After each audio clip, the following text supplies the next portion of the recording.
ભાદરપેટા વિભાગના રોજમદાર બાબુભાઈ ધીરાભાઈ સોલંકીએ ગોધરાની લેબર કોર્ટની કાર્યવાહી દરમિયાન ડાયસ ઉપર ચડીને જજને બંધ કવરમાં લાંચ આપવાનો પ્રયાસ કરતા ચકચાર મચી હતી।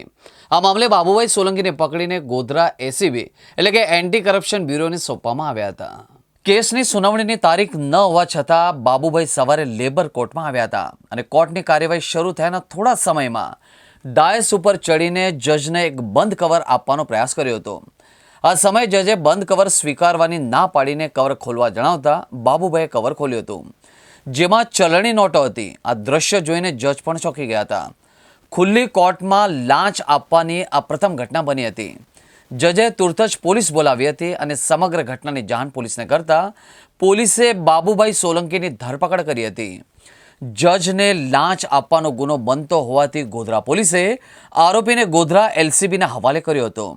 પંચમહાલ જિલ્લા લેબર કોર્ટમાં કોર્ટ કાર્યવાહી દરમિયાન જજને બંધ કવરમાં લાંચ આપવાનો પ્રયાસ કરવાના બનાવમાં ફરિયાદ નોંધાયા બાદ પોલીસે કવરમાં મૂકેલા રૂપિયાની ગણતરી કરતા જ રોજમદાર બાબુભાઈ સોલંકીએ કવરમાં 35,000 મૂક્યા હોવાની વિગતો જાણવા મળી હતી।